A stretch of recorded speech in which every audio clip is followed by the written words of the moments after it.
Hello, Cherries fans, and welcome to my take on the situation at the moment. I'm going to be completely and brutally honest. I have seen a number of people have had their own say, and I wanted to have my say on what is going on at AFC Bournemouth. What do we do with Gary O'Neill? What do we think of the board? What do we think of Neil Blake, Jeff Mostyn, Richard Hughes? And give my honest opinion, because I see a lot going round our fan base at the moment. Now, don't get me wrong, we're in a poor run of form. We have to change that. There is no ifs or buts. If we don't change it, we are relegated. We're back in the Championship, and that's not what we want to be.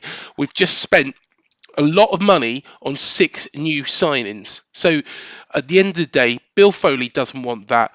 Richard Hughes, Neil Blake, I'm sure Gary O'Neill does not want that. So at the end of the day, this is a little bit of a video where I am going to be brutally honest about the situation and give you a perspective of what a long-term Bournemouth fan would actually feel like. Now, I appreciate there has been some videos going around and some that's like, well, it's already done and dusted. We might as well just say we're in the Championship now. We're not. We're not in the Championship at the moment. We are 1 point away from safety. There is a whole cluster of teams down there. Forest are on 24. They've just joined Crystal Palace on that figure. But anybody below that, you've got Leicester, you have got West Ham, you've got Everton still in trouble, you've got Leeds, Wolves. I'm sorry, but how are we already relegated? How are we already confined to the Championship? We still have a chance of getting out of this. And fans turning around and saying, we're already done. We're not. We're not already done, but we do need to do something about it.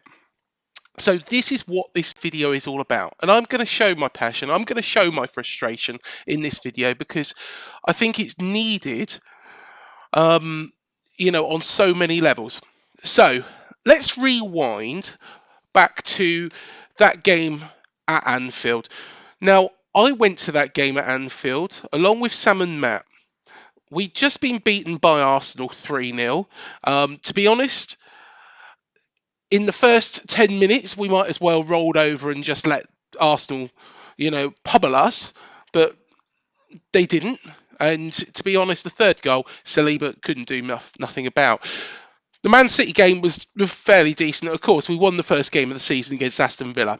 So let's go back to that Liverpool game. Let's reflect on that Liverpool game because that is where this whole situation has basically started from, and it will kind of indicate what we've done well and what we haven't done so well. So we had to make a change after that game. I was asked to go on BBC 606 to talk to Robbie Savage and Chris Sutton with regards to that managerial change. Now, at that point, I turned around and I said, Scott Parker has to go. That wasn't because we got thrashed 9-0, albeit we didn't do ourselves any favours because we showed Liverpool way too much respect. We've stood off them. Now look at what Liverpool have done so far this season, and that kind of indicates why I was in the right to say we had to make that decision because we stood off Liverpool. We let them have so much of the game. They were just passing in front of us. The players, looked devoid of confidence, to be fair. And it was no surprise in the end. Absolutely no surprise what happened at Liverpool that day. And Scott Parker, he'd already said it before the season even kicked off that, we need more players and, I don't know if we can...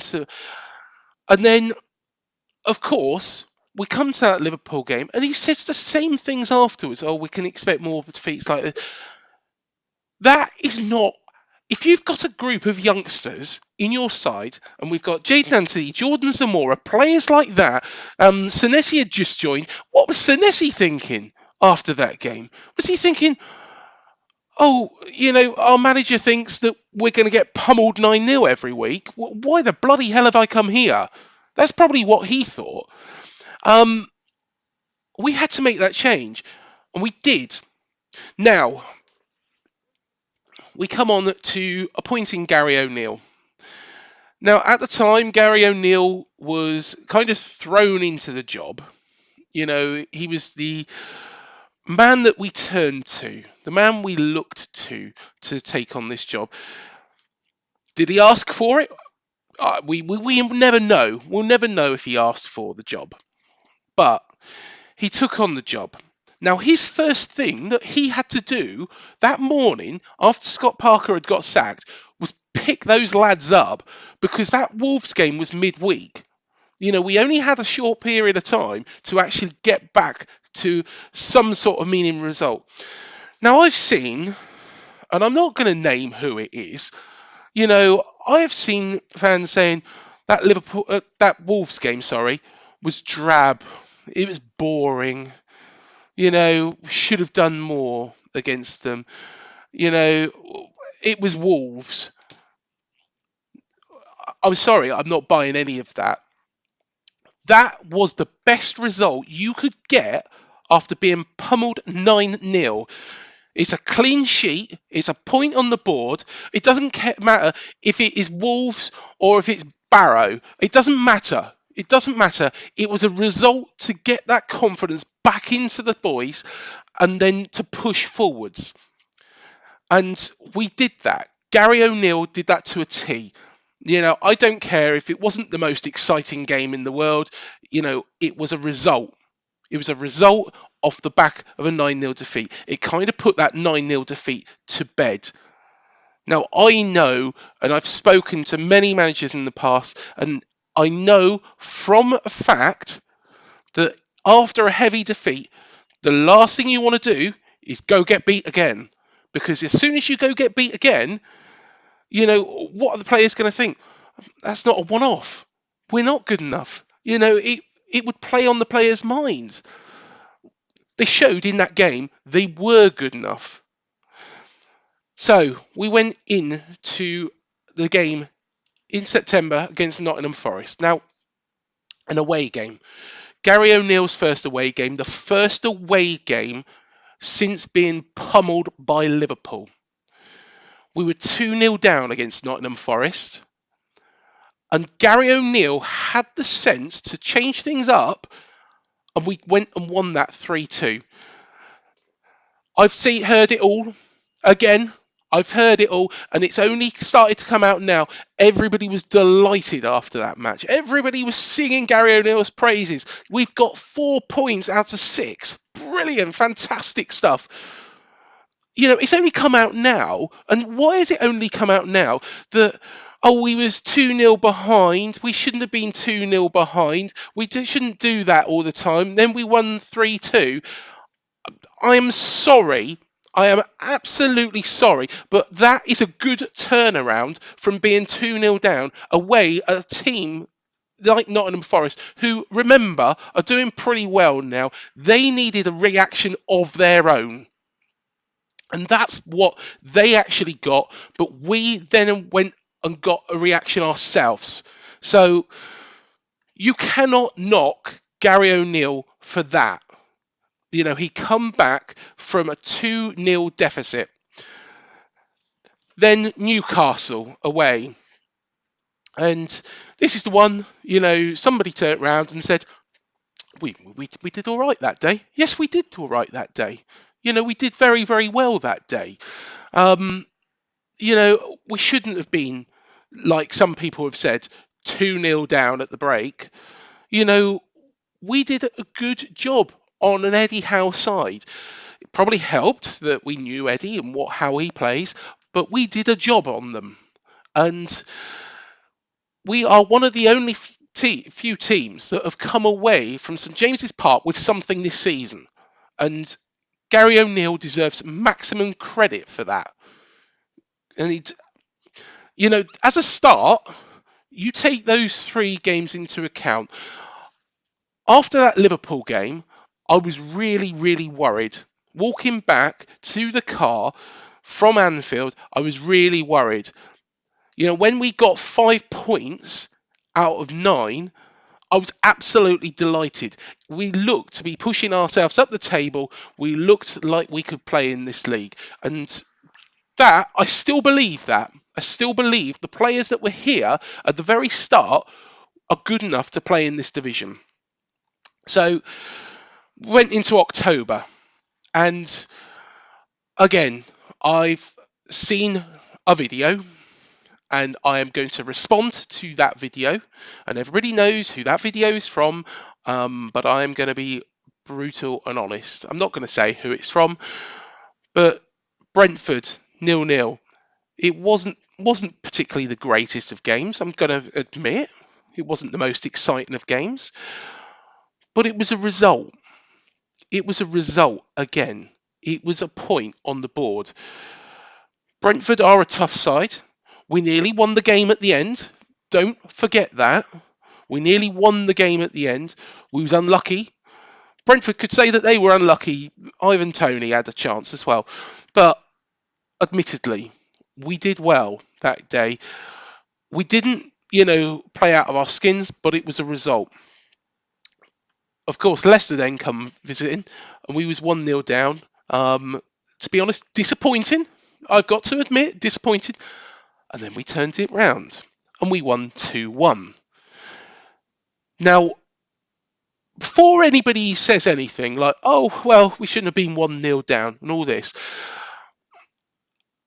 is there a trend here? Because the next game I went to, and I went up to Fulham, and we went ahead, and then Fulham pegged us back. We went ahead very, very, very early. Fulham pegged us back. We went 2-1 ahead, and then Fulham had what I felt was a jammy penalty to equalise the game, and we couldn't get ourselves back ahead. In fact, Fulham did push us a little bit. Look at where Fulham are in the league. Now, let's count the amount of games there. So 1, 2, 3 in October, 4, 5 in September, and then the Wolves one as well. That isn't bad. That's not bad. Now, what we've also got to look at is, of course, we had, 6 games. I'm just counting them again, just to make sure I haven't made a cock up, but yes, that was 6 games. If everybody remembers, every team in the Premier League had been beaten once in between the Liverpool game and the Southampton games. Now, do correct me, but that's a pretty good feat. And in that spell, we had beaten Forest and beaten Leicester and drawn with Brentford, who are having a fantastic season, drawn with Fulham, who are having a fantastic season, drew with Newcastle, who are in the top 4, and drawn with Wolves, who, are, probably around our level. Probably got a little bit of a stronger squad, but at the same time, we got a draw against them after a 9-0 pummelling. Now, I think that's credit in the bank for Gary O'Neill. And, I wanted to make this video because, firstly, I am absolutely disgusted by some of the comments that are going round from some of our fans. If I don't know how long every fan has been following this football club, but, it doesn't matter if you've been following this football club 2 weeks or 200 years. You couldn't follow us 200 years, but at the same time, it does not matter. It does not matter. This club has been through the ringer time and time again. To be 19th in the Premier League is a blessing, really, where we've come from. I remember the League 2 days, minus 17. A lot of people even further back, good friends of mine remember the club going from pillar to post and, struggling on a shoestring. Of course, we had the Winter Gardens. We all remember that as well. So this isn't a disaster. The Southampton game, admittedly, I'm going to admit that wasn't very good. The West Ham game, I felt we were quite harshly done by. I think, Gary has got every reason to be a little bit frustrated. Now, I am going to change my tact a little bit here because the next two games is where I do have a bit of a concern with Gary O'Neill. Now, against Spurs and against Leeds. So Spurs at home. Spurs are a top team. It's not the first time they've done this season. They've done it to other teams since as well. They did it to Brentford, for God's sake. So we were 2-0 up against Spurs. I was pinching myself. I'll admit, of course, we just come back off the back of those two defeats. I was pinching myself, and I went into that game thinking, well, can Kiefer Moore really play at this level? I'll admit, I thought that. He showed and proved me wrong. And he's not the only one to prove me wrong this season. Chris Meffam has proved me wrong as well. And fair play to them. That's what I want to see. I don't want somebody to prove me right. What I do feel is a problem, and of course the Leeds game when we was 3-1 up, is we have a problem when we are leading the game of actually holding on to that. And to be honest, this will go back into the Forest and also the game against Brighton, because there is a concern here now. So there is a concern. The Everton games, Everton are crap. Let's put that nicely. Everton were crap. We beat them 4-1 in the Cup.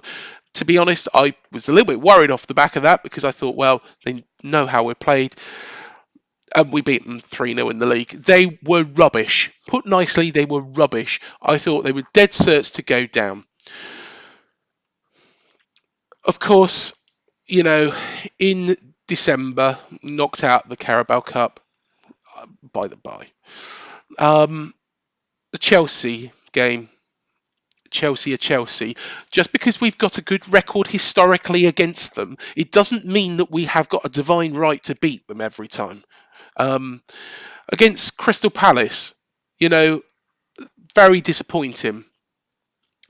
Manchester United game, again, Manchester United on a roll. Very good side. The Burnley game was full of errors. Let's be fair. The whole side had a stinker. Brentford game I was a little bit worried about. And to be honest, rightly so. Now, remember those two games earlier, Spurs and Leeds. Now we're going on to Forest and Brighton.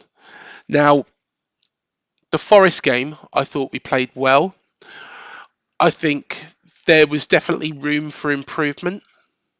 Dongo Atara was absolutely sensational for a debut. He deserved a goal. Had we got a second goal, we would have won that game. Unfortunately, we didn't. Sam Surridge popped up and, as always is the way, got his revenge on his former side. It happens. It happens. It's not... It's frustrating. What is a little bit more frustrating is that we went, and this leads on to the Brighton game as well, because, of course, on Saturday as well, I feel that we went too defensively. We shouldn't be, when we were on the front foot, we should be keeping attacking these teams. Brighton, we sat back too heavily. We invited the pressure on to ourselves. We then also nullified any attacking threat that we had. Semenyo really was up there, isolated on his own, and that's probably not what we should have done. Ideally, if Traore was getting tired, like Gary O'Neill has said, what we should have done was drop Semenyo back, put Kiefer Moore onto the pitch and replace as a replacement for Traore, and then lob the ball as far up the pitch to him as possible, and put Brighton under wave after wave after wave after wave of attack. If Kiefer Moore can't get it into the back of the net, he can head it back for Semenyo to then do something with. We have a team and we have real quality in that midfield. You know, he could have passed it back to anybody else if he wasn't in the position. But no way in a million years should we have invited that pressure onto ourselves. And we did the same against Forest. We were trying to protect that 1-0 lead. And that is not what we used to do. And against Leeds and against Spurs, we did that. We invited the pressure. Gary O'Neill is an absolutely lovely chap. He's very astute. He's very dedicated to this job. He's determined to do well for this football club. It's paining me to say this, but even though he has given it his all, I think this job might be a little bit too high at this moment in time. And the reason being is I think that he probably needs a little bit more experience at a lower level. I don't get, though, what a lot of fans have said, that he should never have been given the job in the first place.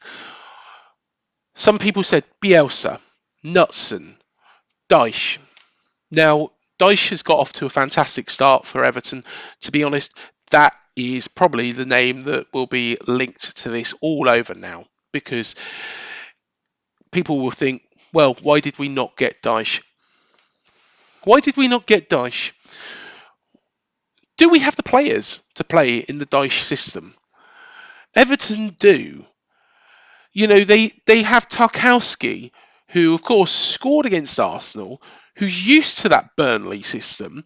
So he's used to that, you know, direct football. It doesn't matter how, you know, we get results. You know, I'd rather, if we can go direct and thrust the ball into the opposition's box and win ugly for the rest of this season, but stay up.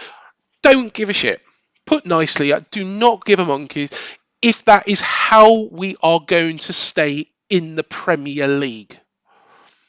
However, I don't think we've got the players for that. I think what we have signed as well in this window is very nice playing footballers.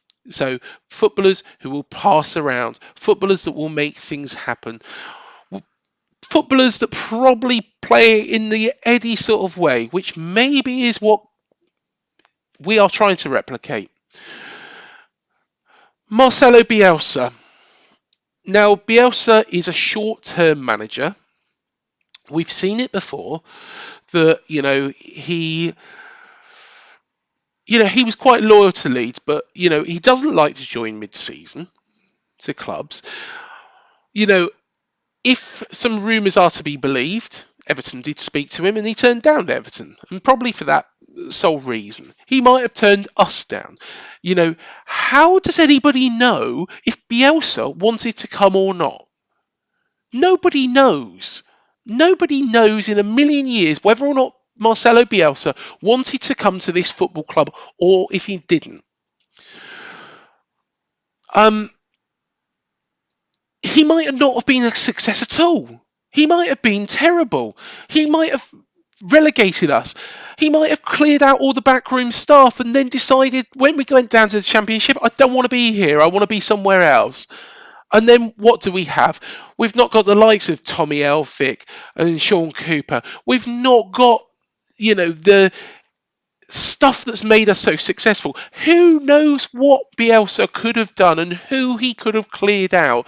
He could have cleared out legends of this football club. But we went with Gary O'Neill. Now, I'll come back to that because I will just mention one last one.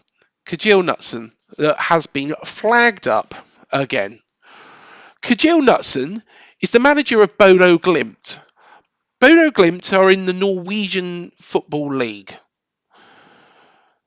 The Norwegian Football League is nothing like the Premier League. It is a completely different standard. It is a completely different setup. It is a completely different quality of player. And you think that bringing Knutsen over to this country and giving him a side which maybe are one of the weakest, and I'm sure nobody's going to ambush me for that. We're not going to be the strongest. We've just recently been promoted to the Premier League. What are we going to do? So I think that's why Knutsen was a stupid idea from start to finish. Why the club went for Gary O'Neill was because of one sole reason. And I'll explain it. It's worked in the past. Now, I know it was always going to be a risk. You look at, of course, Eddie Howe. When he took over in that -17 season, it was a gamble. It was an educated gamble. It was a good gamble. If that had gone wrong, we wouldn't have been going down to the Championship. We would have been going down to the National League. Not only that, this club probably wouldn't have existed. Now that is a bigger risk than giving Gary O'Neill this job in the Premier League. I'm not going to take any other words. That is the biggest risk this football club ever took in the history of this football club. Of course, Eddie left, went to Burnley. Eddie Mitchell recruited within. He appointed Lee Bradbury and Steve Fletcher.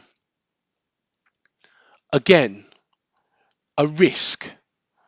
We were in League One. It was a risk, but an educated risk, and it paid off to an extent. We managed to get ourselves into the playoffs. We were very unlucky in those playoffs. If we had managed to get through those playoffs, and let's be honest, it was a penalty shootout against Huddersfield, would we have won in the final?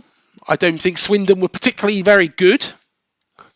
That would have been a gamble that, would have been brilliant. Paul Groves, yes, okay, an error. But Eddie come back, and this is what I'm saying. It has worked before. Now, people have said as well, and I've seen a lot of this bounding around, is about Eddie Howe. When Eddie, left, we appointed Jason Tindall.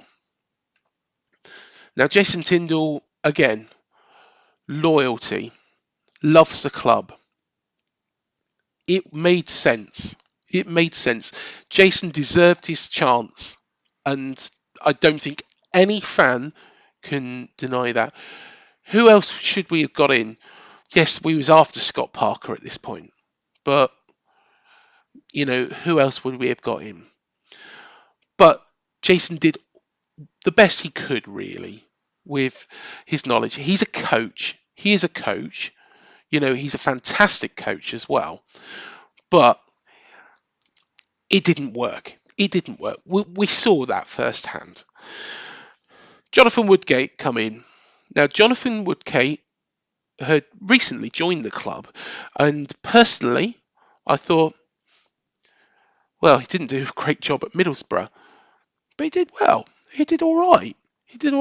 He was a little bit unlucky, really, because I don't think if we had won promotion, he would have still been given the job. They knew who was coming in. They knew they wanted Scott Parker. And that goes against the grain that everybody has said, employing from within. They didn't employ Scott Parker from within. They employed Scott Parker as an external candidate. Scott Parker come in, did a job.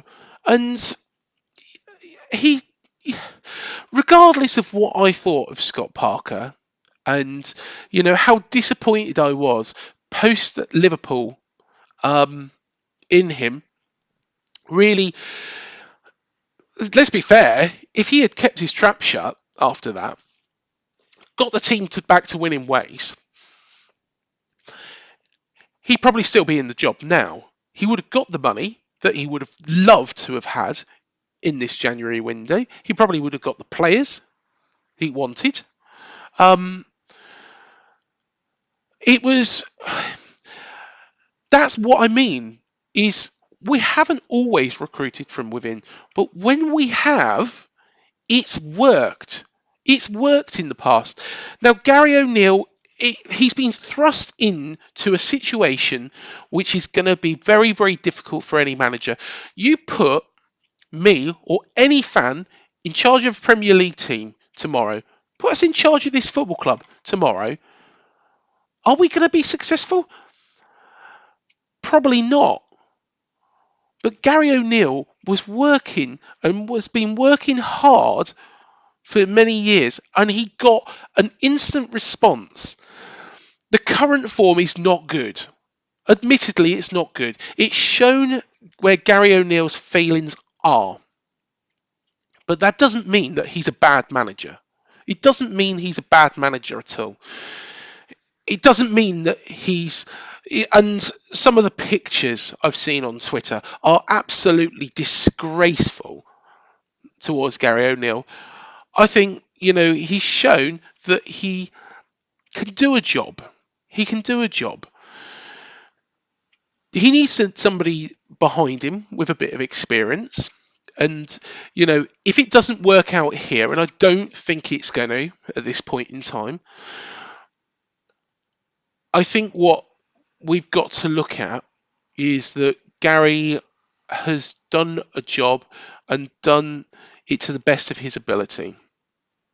And what he would need, and my best advice for Gary O'Neill into any future position, is get yourself a number 2. You are a manager. You're not a coach. You are a good manager. Have faith in yourself. But get somebody behind you who might have been there, done that, got the t-shirt. It doesn't need to be somebody you've played with. It doesn't need to be somebody at this football club. It could be from any football club, but somebody with that experience that can help you along, because you have got that knowledge. You have got something there. And I've been a big, and I'm hoping Gary watches this, because I've been a big supporter of Gary from the start when he got this job, and I want him to be successful wanted him to be successful in this job. I think he's maybe taken out of his hands now, but I want him to be successful in the future. But what do we do from here on in? We have got time to turn this round. We are only a point away from getting out of this relegation zone. Yes, we have got hard games coming up, but yes, we can get surprise results. We can get points here and there. If we draw against Liverpool, if we can draw against Man City, or if we can get something against Arsenal, Everton have done it by pure grit. By pure grit, those players giving 110%. I'm not saying they don't, giving 110% to do everything they can within their power to keep this football club in this division. We can get something. It's not all over. This season, we're not relegated to the Championship yet. We have a chance. We have a chance. Should Gary O'Neill be replaced? I'm sorry, but I'm going to have to bite the bullet and say maybe the time, if we're going to do it, is now. Everybody knows, and I don't need to say, well, I'll say it again. Who I'd like to get in, I think we do probably need to go external. I think we should keep Gary in the position until that person has been decided upon. The 2 people that I would look at is Ronald Koeman, of course, former Everton manager, former Southampton manager, or Carlos Corberán, Huddersfield, and of course the current West Bromwich Albion manager. And those 2, mainly because of their experience, their style. Carlos Corberán has worked under Marcelo Bielsa, the man that so many fans wanted. It might be that the club wanted Bielsa, but he turned them down. It might be that Bielsa didn't want to join mid-season, but Carlos Corberán is Marcelo Bielsa's understudy. He was the man who, did a lot of the coaching, and he's done a fantastic job. He's proven. He's not proven in the Premier League, but he's proven in the Championship to get a team from 23rd in the division into the playoff places and in form, and they are the form team in that division, apart from Burnley, that if they carry on that form, they could upset the Sheffield United party. I think, that would make complete and utter sense. But as for Gary, should he stay? Should he go? I don't think it's doing him any good at this moment in time either. And I'm so sorry, Gary, it's not worked out. It's,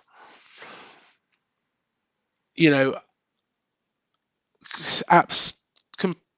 I'll give you so much credit for what you've done here, turning this team round after that Liverpool defeat. I can only thank you and apologise for some of the horrors that you've hopefully not seen, but if you have seen them, I'm sorry about it, online, because you have done things to the best of your ability and you've been thrown into a position that you've given everything for. And I really hope that in the future you will have a successful management career. But personally,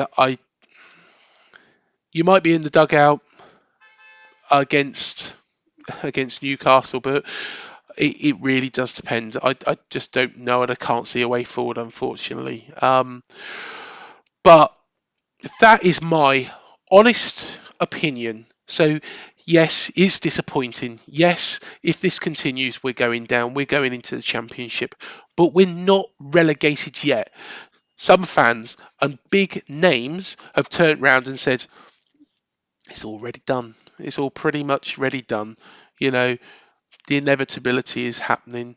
If we change it now, it's not done. It's not done at all. We're a point behind. On to Neil Blake and Richard Hughes. And I know this rant has been quite a while now, but I want to get it off my chest. People have said that Neil Blake and Richard Hughes have been a bit clueless, that they don't know what they're doing and all this. They certainly do know what they're doing. These two men have kept this club in the green for a long period of time. And maybe in the green isn't the right word, but we're not collecting in buckets anymore, put nicely. We're signing players, look at Nathan Ake, for example. We signed a player, we sold him for a lot more. Callum Wilson signed a player, sold him for a lot more. Ben Pearson signed for pittance. Now, he's been a very, very good part of us getting promoted to the Premier League. So how much is he worth? They have done a good job. Admittedly, I'd love to see them get Zamora and Antony's contracts over the line. But I think personally they have done a good job, and they do not deserve the criticism that they are getting as well. Because they don't want to see us relegated. They don't want to see us go back into the Championship. At the end of the day, their jobs probably are on the line, because we've now got Bill Foley, who's come in and taken over this football club. They knew Maxim Deming inside out, but they've got this new American owner backed by Michael B. Jordan and Nulla Saka, and they don't want, their jobs probably are on the line. They are doing a decent job, and they have done throughout the years. I know both of them. I know, and I've met both of them personally, you know, and it annoys me when, these people who have done a decent job of keeping this club, you know, in a good position, selling players for more than what we bought them for, which is what we need to do. What we need to do, I think, full credit to them. Full credit to them for what they've done. And I'm so sorry that, you know, some fans can't actually see that.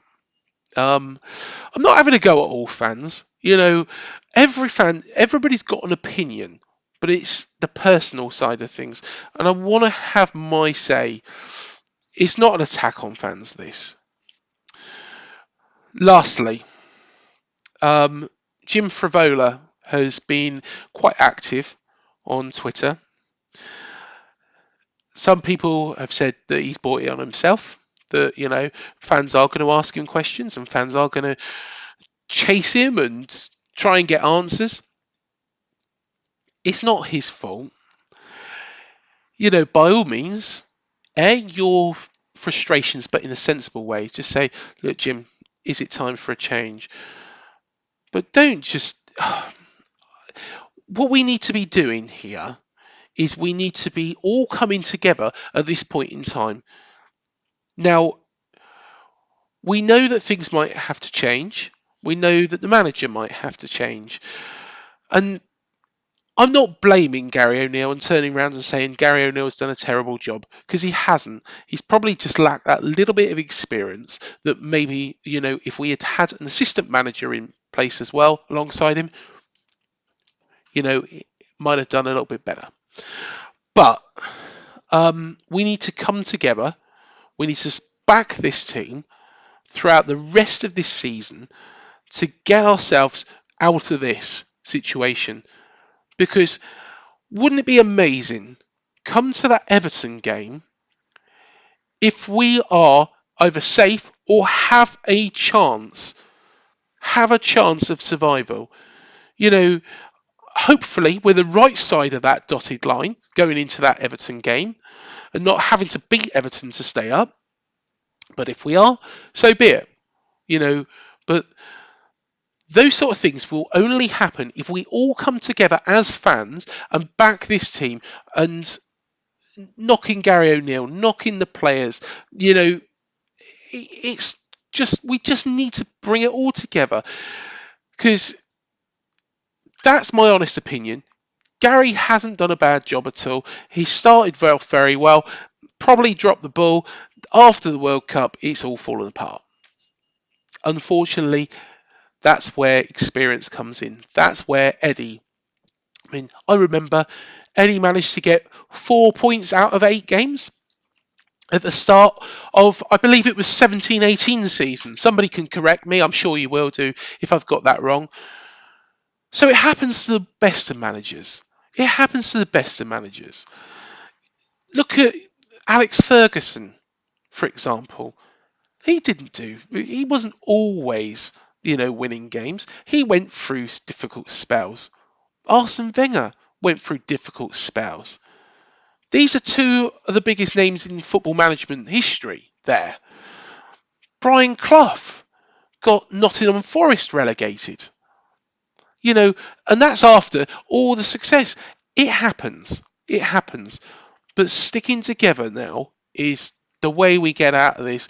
And backing Gary or whoever the new manager is, which I think it'll probably be a new manager. But that's my opinion. Please do tell me if you disagree with me. I'm quite open to any criticism. Like I say, I'm not knocking the fans. It is a small minority who have, really upset the apple cart. But we can't keep kicking, Gary when he's already down.